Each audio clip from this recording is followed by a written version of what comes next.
Good evening and welcome to the Forum for Birmingham Library Board and City Commission election. Today is October 6, 2025. This forum features candidates who filed for the November general election. 4 candidates are running for the library board. You will vote for no more than 3 for a 4-year term. 5 candidates are running for the City Commission. You will vote for no more than 3 for a 4-year term. The sponsor of this forum is League of Women Voters, Oakland area. My name is Kath Maisner, and I am not a resident of this city. Tonight, we will first hear from 3 of the 4 candidates for Library Board, Pamela Graham, Omar O'Day, and Frank Pisano. The other candidate running for Library Board but not in attendance this evening is Danielle Rumpel, and I will read her statement with the opening statements. Following the Library Board forum, we will hear from 4 of the 5 candidates for City Commission: Andrew Haig, Bill Kolb, Kevin Kozlowski, and Doug White. Zachary Jennings is also running but not in attendance tonight, and I will read his statement with the opening statements. There will be a short break between the forums. The League of Women Voters is a trusted, national, nonpartisan political organization. Our members do the hands-on work to safeguard democracy. While we never endorse a candidate, we are directly involved in shaping the important issues that keep our community strong. As a member of the League of Women Voters, I have the opportunity to contribute in a leadership role such as this that has great impact on local, state, and even national issues. If you're interested in learning about how you can make a similar impact, I encourage you to visit our website at lwvoa.org. The League of Women Voters does not endorse any candidate or political party. The views that you hear expressed tonight are of the candidates only, and we, the sponsor, take no responsibility. The format for this forum has been established by the League of Women Voters.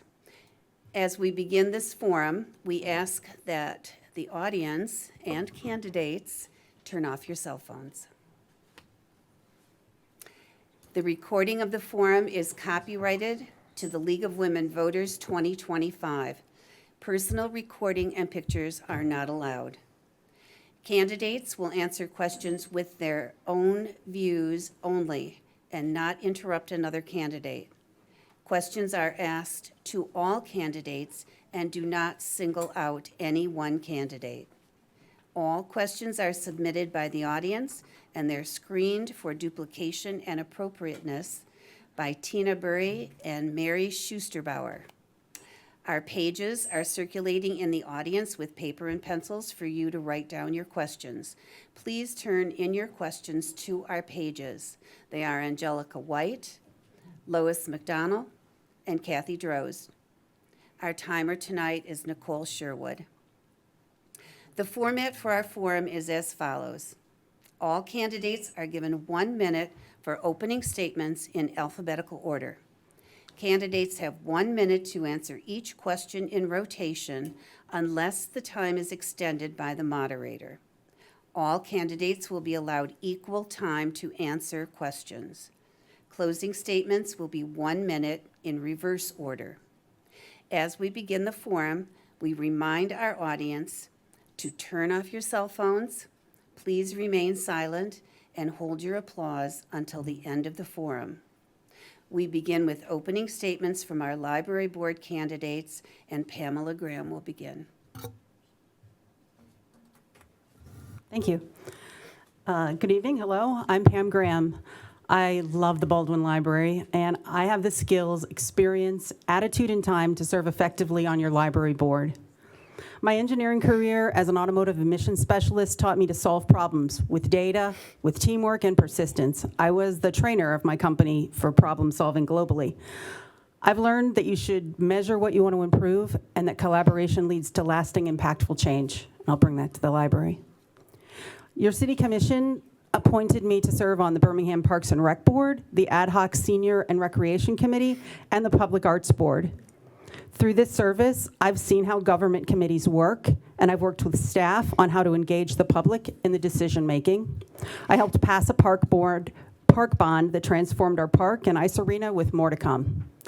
After 29 years as a Birmingham resident, I bring a strong and informed understanding of our city and its library. And last but not least, I'm here because I love the library. I use it every week for books, programs, seeds, audiobooks, and the Idea Lab. I want to keep the library thriving for all ages and abilities.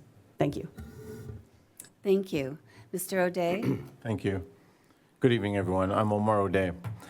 Baldwin Public Library is more than a place for books. It's the heart of our community, a welcoming space where people of all ages learn, discover, and connect. It brings us together and fosters inclusion and strengthens the bond that makes Birmingham thrive. As the father of 2 young boys, library visits weekly are a ritual for us. I'm running to champion access, equality, because everyone deserves the freedom to read, watch, and listen to all viewpoints. I'll use tax dollars and donations wisely and protect fiscal responsibility and ensure your idea guides the board's decisions. I'll advocate for diverse resources and inclusive programming that every community member feels valued.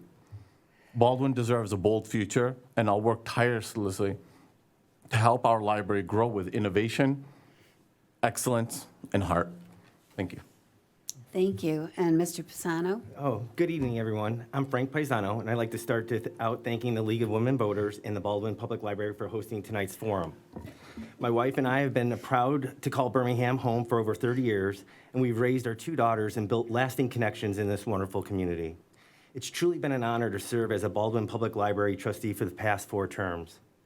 During that time, I've had the privilege of working alongside dedicated trustees and staff to make sure that Baldwin Library continues to meet the needs of all our residents.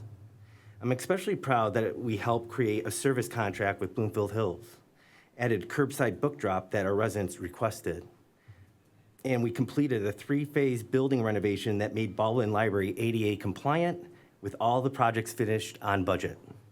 Most importantly, I've always focused on being a responsible steward of taxpayer dollars, making sure every decision we make benefits the entire community. Thank you. Thank you. I'm going to read the statement that was sent in by Ms. Rumpel. Hello, my name is Danielle Rumpel, and I'm running for re-election to the Baldwin Public Library Board of Trustees. I'd like to thank the League of Women Voters for hosting this candidate forum. I apologize that I am unable to attend in person due to prior commitments, and thank you for listening to my statement. I am the current president of the Baldwin Public Library Board and have enjoyed serving our community and library during my first term. I have lived in Birmingham for 18 years and am a proud mom to 2 children, ages 11 and 8. I currently work for Birmingham Public Schools as an office assistant at Pembroke Elementary, and I'm very involved in the PTA at Pembroke and at district level. My husband and I volunteer with the Friends of the Baldwin Public Library as often as we can and appreciate all the great resources they provide. In my first term on the board, I have served as secretary, vice president, and now board president. I have been part of the finance committee for 4 years, and most recently, I served on the strategic planning committee to develop our 2025-28 strategic plan. My priorities, if elected, are to continue to oversee the finances of BPL, to be fiscally responsible with taxpayer funds, to work to ensure our community continues to receive outstanding services, to expand our outreach in the community to ensure patrons think of Baldwin Public Library for hobbies, projects, book club recommendations, meeting places, and classes. The library is a special place in our community, a welcoming place where everyone can learn, connect, and discover. My goal as trustee is to use taxpayer funds wisely and ensure Baldwin Library remains a valuable asset to Birmingham and to our contact communities. Thank you for listening to this statement in my absence. I hope I've touched on some of the questions that might be asked this evening. Voters are welcome to contact me at my personal email address, dmeyoung@gmail.com. My contact information can also be found on the Baldwin Public Library website in the About the Board section. I always encourage the public to attend our subcommittee and monthly board meetings in person or on Zoom. Thank you. Okay, we will now begin the question and answer segment. Each candidate will have an opportunity to answer each question, and we will begin with Mr. O'Day. I'm so sorry, Mr. O'Day. Okay? First question, how would you strengthen community engagement with the library? I think that's an excellent question. So actually, I learned a lot about community engagement about the library as I was on the campaign trail at the farmers markets, going door to door and talking to people. I learned that there's a lot of people that are actually don't really know what the library does and all the services that we offer.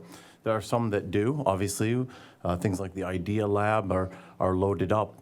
But one of the things that I would do for community engagement is really get out there and engage with key stakeholders, the public schools, to let them know about our study centers. And next, to let people know all the programming and resources that we have at our public library. I'd be a big advocate of that. That's something that I'm a big fan of going out there, as I've done during my campaign, and really talking to people in the community and letting them know what is available at the Baldwin Public Library. Thank you. Thank you. Next, Mr. Pisano. Yes, community engagement, we're always trying to get the word out about BPL and all the services that we provide. And when I run into people and say I order this publication and so forth, and I always remind them that they can always find it on our website. We are a wealth of knowledge. And I think it's important that we started, Missy Mark, a current trustee, started an outreach committee, going out to senior homes and going to the schools in different areas to get the message out about the library. And what we did have was a successful thing in the spring where we brought 12 different organizations together so that the community could learn about different things that affect different people, and they can learn and go from there, benefit from that. So I think it's always, everybody always thinks, the library is here, but they don't know everything we offer. And I always encourage them to go to our website and find the rich content that is available to them at, that they pay for anyways through their taxes. Thank you. Ms. Graham? Yes. I think that the traditional modes that the library uses, like the website, which has been refreshed, like the newsletter, I'm excited when those arrive in the mail and I study them and mark my calendar.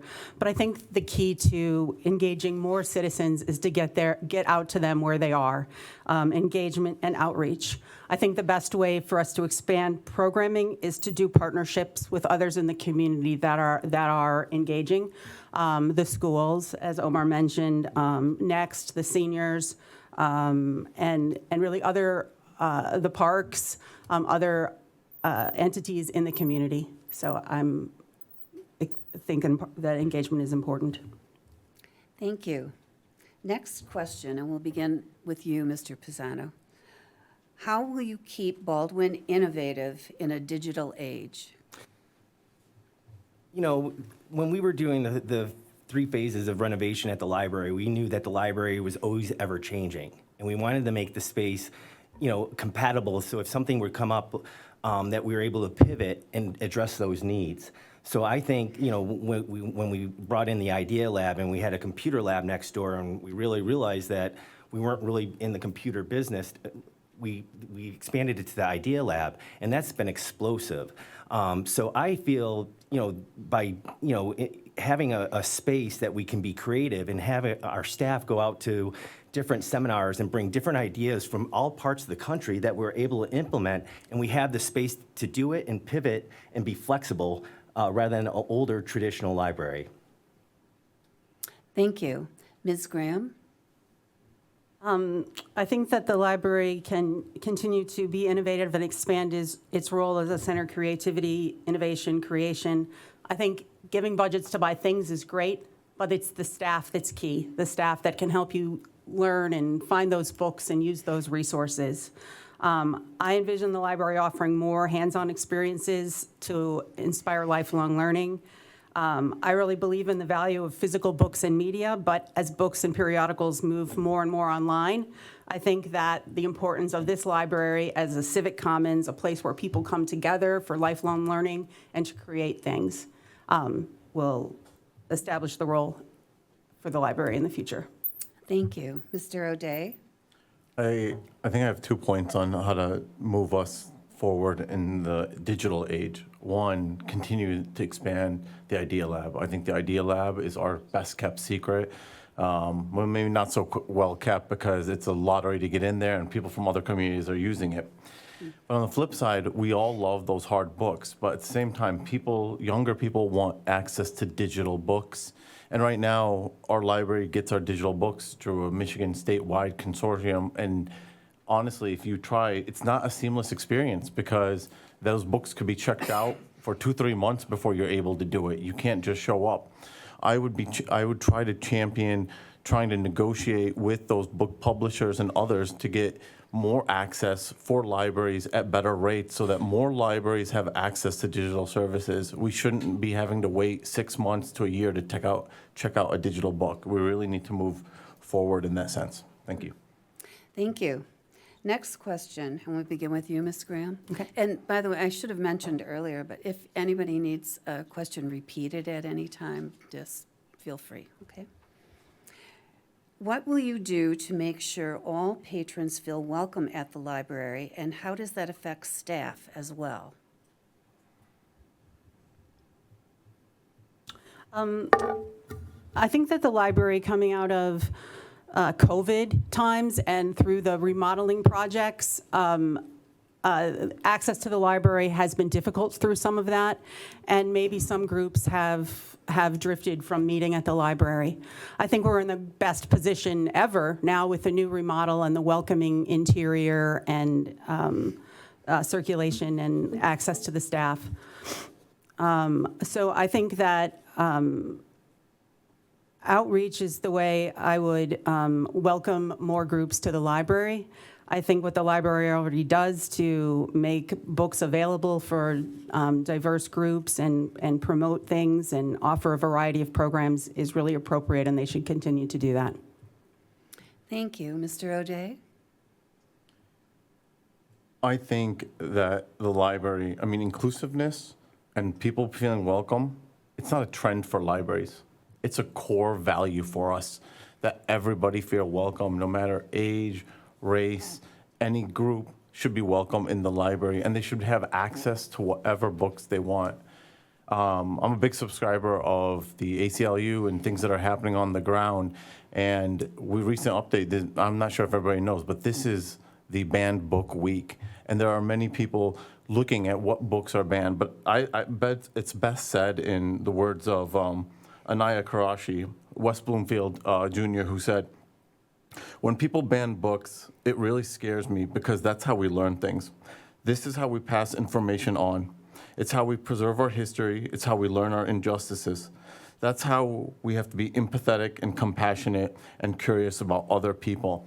So I'd make sure that we are not banning books, make sure that everybody feels welcome and that the staff can engage in whatever activities they want to feel welcome and employed at the library. Thank you. Thank you. Mr. Pisano? Can you repeat the question? It was. Yes. What will you do to make sure all patrons feel welcome at the library, and how does that affect staff as well? Well, if you've been to BPL, our number one asset is our staff. And you can see that through the anniversaries and the longevity of the employees that we have here. And I think that when you walk into our library, you always feel welcome and included. So during COVID and everything with DEI and so forth, I know there's a part of that should be part of the library, but I never felt we needed to have it part of our library because our employees treat everybody with open arms and welcome them to the library. So I think it's a testament of our staff, which is the biggest asset. And you go to other, and I did a lot of benchmarking when we were doing renovations for libraries in the area. And that's one key thing where some communities don't want any engagement with staff, but in our library, it's very important that our residents and contract communities love dealing with our staff, giving recommendations. So they're our biggest asset, and they're our biggest champion to make people feel comfortable in the library. Thank you. Next question, and we begin with Mr. O'Day. Baldwin is financially healthy now. What's your long-term vision to ensure that it stays fiscally sound? I mean, I think we all benefit from the fact that our library, as you said, is financially sound. But as a board member, I think my responsibility is both to manage the money today and invest in the future of the library. So I'd be looking at grants, partnership opportunities for the library. I'd also want to actually look at things that we could potentially expand in the library. Like I said, I'm a big fan of the Idea Lab. It's always booked up. I'd love to expand it. It's our job to be fiscally responsible. In my current occupation, I'm running multi-billion-dollar programs, but then I look at them all the way down to the dollar and cents to prioritize it, and I would do the same as a board member. Also, before considering being a board member, I worked on an ad hoc committee to do a fundraiser for the library, because that's how passionate I am about the library's finances, because money is what really, we all know, it's what moves the world. If we're able to get money, then we're able to continue to invest in the library continue to make Baldwin Library the beacon of downtown Birmingham. Thank you. Thank you. Mr. Pisano? It's always been a focus of mine as a trustee to be financially respected with the library. I think with what I've done in the past, with being fiscally responsible on renovations and so forth. But what I really worry about is the Headley Act. And I really would like to have a communication and a plan going forward where we were announced that we're a PA 164 library independent, where we're able to control our millage. Our millage is at 1.27. We run at an operating millage of 1.1. So sooner or later, that Headley Act is coming down, and that's coming down with the city. So we need to work and have maybe a strategic plan with the city on how we're going to overcome what's going to happen in the future. Right now, we're fiscally responsible, but down the road, we're going to hit some headwinds, and I think it's important that we engage with the city commission and focus on what we can do to prolong us being financially independent and stable, and also providing a low tax base for our residents. Thank you. Ms. Graham? To maintain a healthy financial situation, I think the first step is to secure the independence, the PA 164 status of the library, with lease agreements with the city, and holding the library responsible for the millage. I think continued prudent management of the fund balance to manage repairs and improvements to this building from reserves from the operating expenses is important. I know that we need to watch for federal cutbacks and perhaps replace them with grants or different community outreach and partners. And I want to mention we really need to embrace our friends, the Friends of the Library, the work that they do and the support that they get through the community will help us get through and improve financially. Thank you. Next question, we'll start with Mr. Pisano. Libraries nationally have faced challenges to books, programs, and DEI initiatives. How would you approach these pressures if they come to Baldwin? Well, I feel, with DEI and what we've seen since COVID, a lot of corporations and so forth getting away from it, that I've been a proponent of I think we have inclusivity at the library and so forth. We've already done that prior to COVID. So I really feel that we don't need to have DEI in our libraries, because we run our library treating everybody the same and treating everybody equally. And I think that was a core value of all our staff and our trustees, prior to COVID, when this came up. So my feeling is that I trust the staff and the trustees treating everybody equally, and that's how I go by the golden rule. We treat people we want to be treated, and that's how I live my life. Thank you. Excuse me. Thank you. Ms. Graham next. Free speech is at risk in a lot of places in our society. I will fight to protect the right to free speech in the library. The libraries are, to me, about free speech. We have a good policy about challenging books, and I hope that we can maintain that and, keep relevant information in our collection for all. So I am very against banning of books or restricting of materials in the library or shutting down things that make members of our community welcome and into the library. Thank you. Mr. O'Day? Can you repeat the question again? Yes. Libraries nationwide have faced challenges to books, programs, and DEI initiatives. How would you approach those pressures if they came to Baldwin? Thank you. I think I'll break that up into each one of the things. So in terms of programming, our programming should reflect what our community wants. And I think it should be open. If community members want to see different things, we should make that available to them. So that should be community-driven programming to the library. In terms of books, I think I've already hit on it. I mean, I don't think there's anything more than Baldwin needs to be strong again and be an advocate about book banning. I mean, I mentioned the quote from Anaya, but I mean, some of the books that they're talking about banning are things that I didn't even know. Honestly, I had to educate myself on this topic. Things like Animal Farm, Anne Frank, Fahrenheit 451. I mean, these were core curriculums when I was growing up. So we have to be champions to be stopping that. And in terms of DEI, I mean, Birmingham is a very diverse community, and we should just embrace what our community wants. And that's where Baldwin should, how we should treat DEI, and whether it's the staff or the people coming through, we should have to make sure everybody feels comfortable coming through our doors. Thank you. Thank you. Next question will begin with Ms. Graham. Do you believe the BPL and the Birmingham Commission work well together for our community?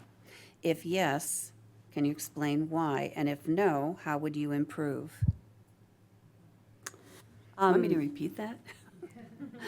Well, I think I have the Okay. gist of it, that there's been recent challenges to the independence of the library and the administrative fees that the city charges for payroll and other library expenses.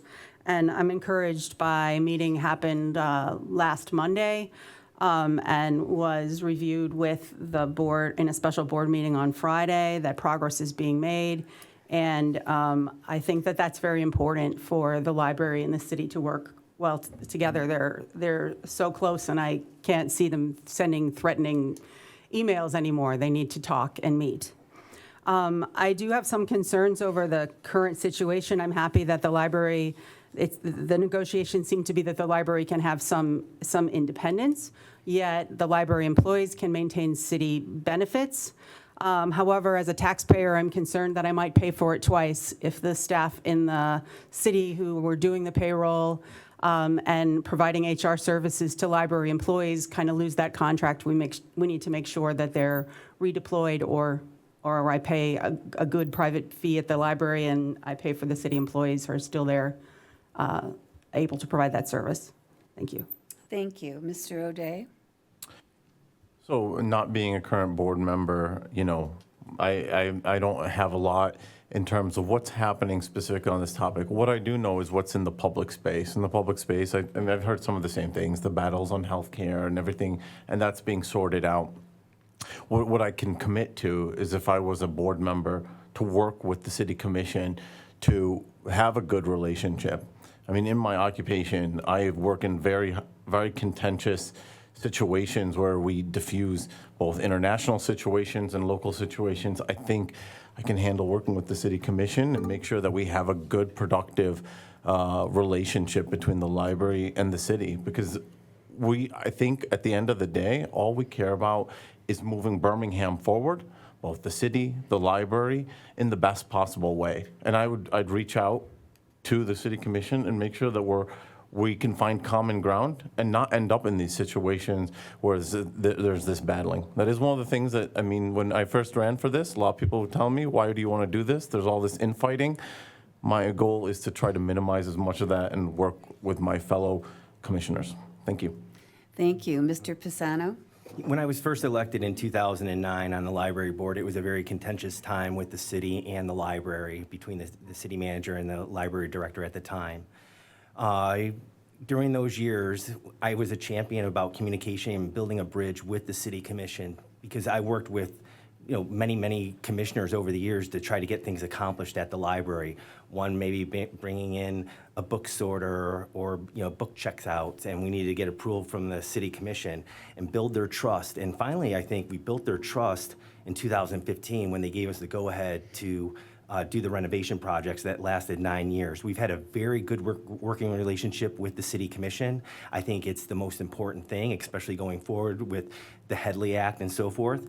I know that there's a little bit of a disagreement recently with the library going for the P-164 and hiring an attorney that can get people defensive. I was the one board member that said I wanted the director to go and talk to Mark Gerber or Mark Clements at the time and communicate. I think communication is the key, and we want to keep a dialogue and communication with the City Commission, because really they are the power that enables us to do certain things, and we want to be on a good relationship with them. Thank you. Next question, and we'll begin with Mr. O'Day. What is your vision for the library's role in promoting lifelong learning and community engagement?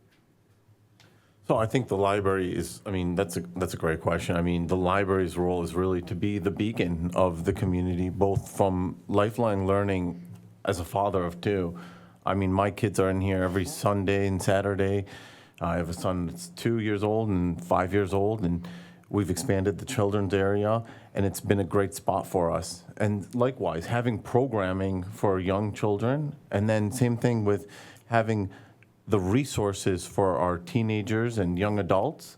And finally, as people get older, just making sure that they have the things that they need, not just books, but also the programmings for life lessons and things like that. I think the library can be that beacon. One area that I'm very passionate about is the amount of, you see it in the newspapers of elderly people being scammed or young adults. I think the library can be the kind of place to educate people on that, because there's no place else for people to be educated, but the library can serve as the beacon for lifelong learning, and we can have diverse kinds of programming that can help people in things other than just books, life lessons as well. Thank you. Thank you. Mr. Pisano? Can you repeat the question, please? Sure. What's your vision for the library's role in promoting lifelong learning and community engagement? I really think we do an outstanding job with our programming, from youth to teenagers to our seniors and so forth. So, we always try to come up with different ideas, and that's why I think it's important for staff to continue to go to different seminars around the country and bring out ideas that are working in other libraries to our library. But I think our staff and the director and associate director with the route that they're going have done a fantastic job, and I can't really say that, they're always bringing new ideas to us. If you look at our board packets and the different ideas that are coming down the pike is always, refreshing. So I think we do it, and we do it really well. Thank you. Ms. Graham? My vision is that the library is the hub for lifelong learning in our community. That would be through the resources that we acquire, the spaces that look so nice now, the programming that's offered, but especially the people that guide you, that create that programming, that instruct you to make this continue to be a place of lifelong learning for our community. Thank you. Next question. Oops, I'm sorry, I lost track here. Yes, we'll begin with you, Mr. Pisano. What is your personal favorite feature of the library, and why? I'm really proud of the building renovation and the grade entrance and what we've been able to accomplish to bring an enhanced building to the public and to our contract communities. I love walking, every time I come to the board meeting, I walk around the library and just seeing the study rooms being utilized, and even the new study rooms being utilized, and really making a very comfortable setting for everybody to study wherever they want. The youth room is for the youth, but I find a lot of teens sitting along the glass and really engaging themselves looking over beautiful Shane Park. So I really take pride, since I've been on the building committee for many, many years, that what we were able to accomplish within budget, because we listened to our community and came back with a better plan, is the way that the building came out to be ADA compliant, and it's just, I feel it's just came out fantastic. And that would be what I'm most proud of right now. Thank you. Ms. Graham? That's easy for me. My personal favorite feature is the Idea Lab. I'm there all the time, and the number of people who have asked me if I worked there, if they would vote for me, I would be set. I make art there, art about banned books. I just really like to use the equipment and the people, and I hope that we, as a board member, I can continue to grow and encourage people to use the Idea Lab.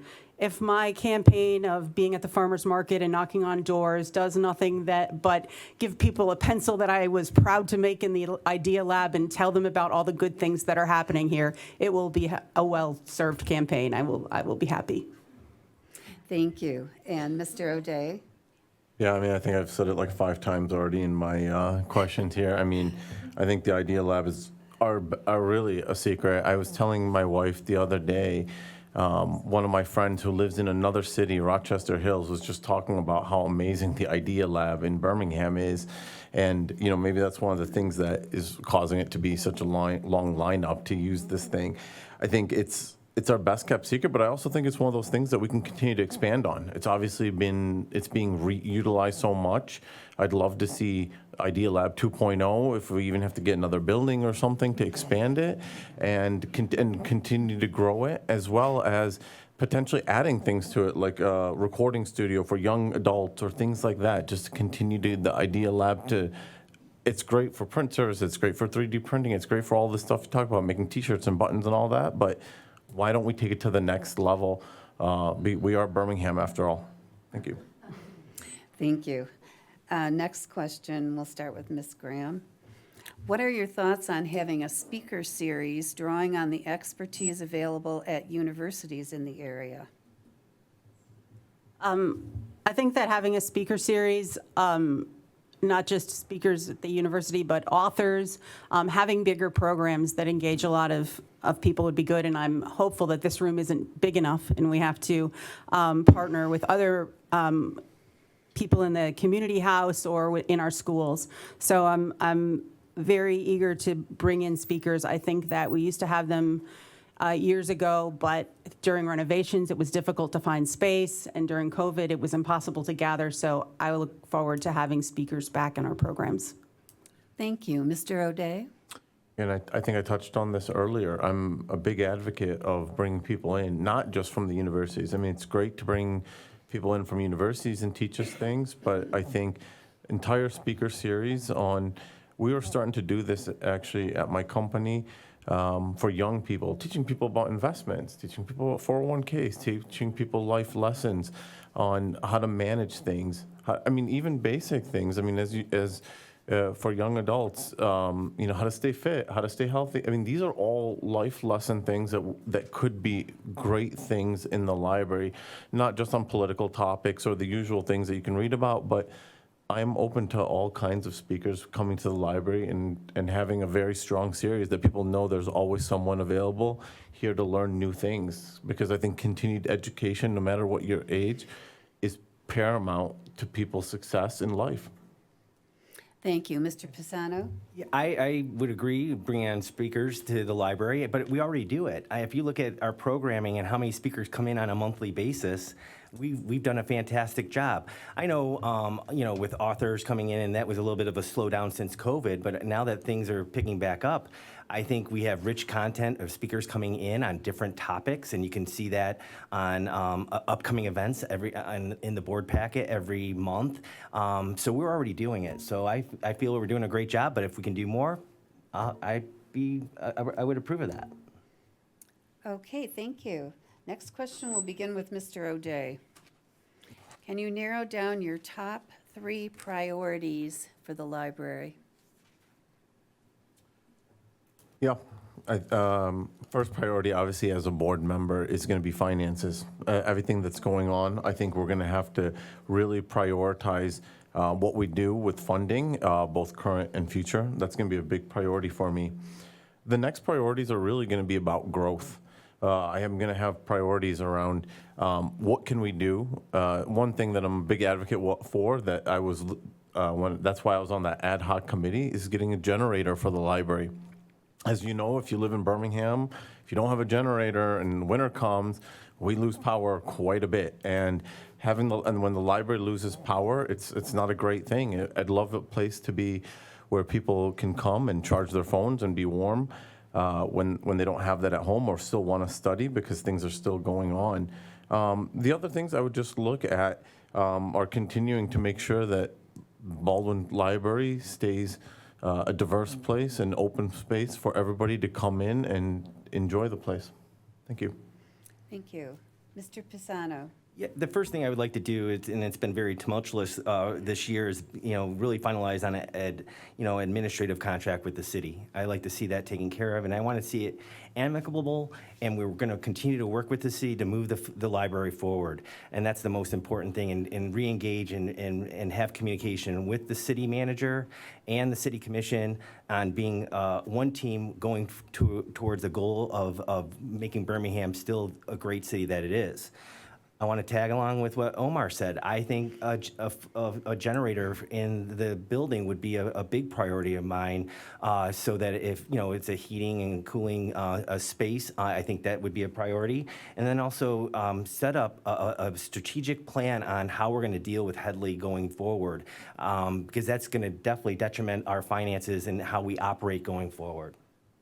Thank you. Ms. Graham. Yes, my top three priorities, number one would be to complete the negotiation with the city for an administrative contract with city-provided services. The second priority, because it's the key mission of a board member, would be fiscal management and management of the fund balance. But my third priority would be outreach. I've talked about how I think outreach is important, that this library reach members of the community of all ages and abilities. And I agree with Omar and Frank that maybe that's not conventional, but a generator is a great outreach thing to tell people that this building is here when you need it. And I'll also say that the north entrance, I'm happy that that's been open after the remodel. That was the way we came in the library during remodel, but I would really push that entrance be quite accessible, that the ramps and ways that all citizens can get in that door be maintained if we're going to keep the door open. Thank you. Thank you. This will be our last question, and we'll start with Mr. Pisano. Do you think the library is falling short on access, equality, budgeting, or any other area? And what would you seek to do about it?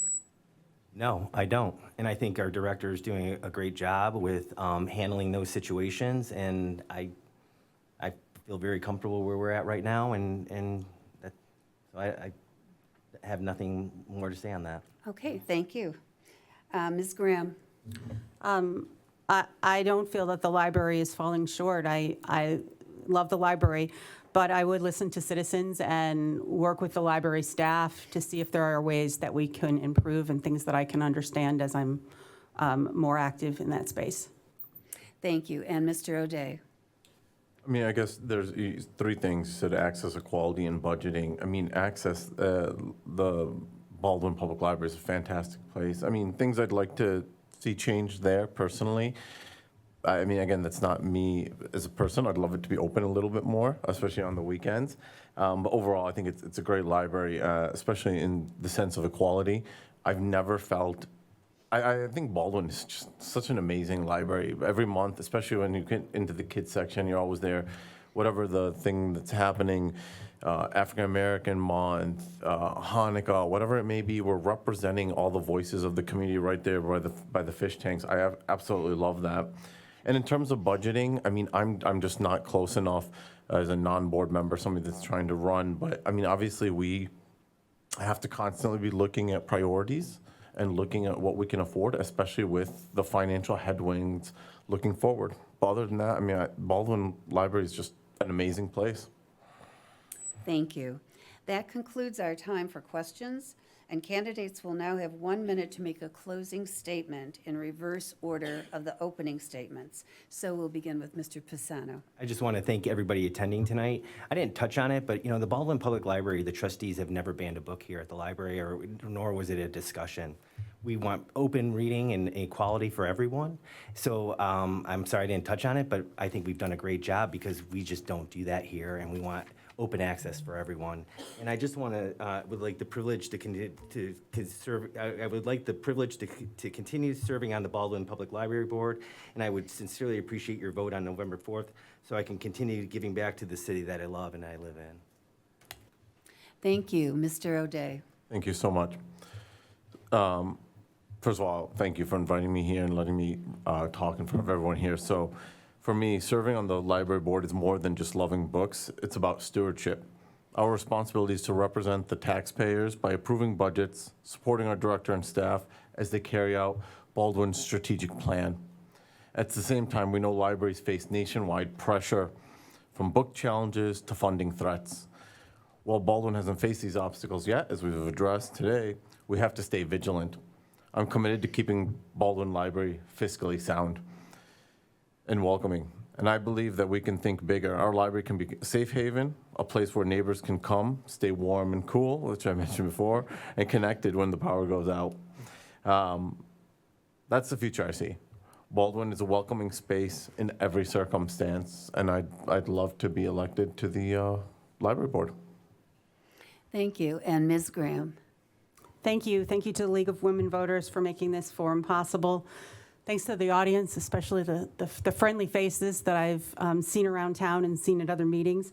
And thank you to Omar and Frank to participate in this forum. Their thoughtful participation in this forum, I think, assures me and assures all of us that we don't need to be fearful about the library's future. We can be excited about it. But I hope that the voters will elect me to be a part of that future. If you've worked with me on an engineering project, seen me work on a board, volunteered with me, worked an election with me, you know I am hardworking, I am honest, and I learn quickly. If elected to the Birmingham Library Board, I will quickly contribute these skills to the board activities because I want to help ensure that this library continues to thrive and welcome learners of all ages and abilities. Thank you. Thank you, and good luck to you all. We will now take a break, and we'll start back with the candidates for the City Commission at 7:30. 7:30.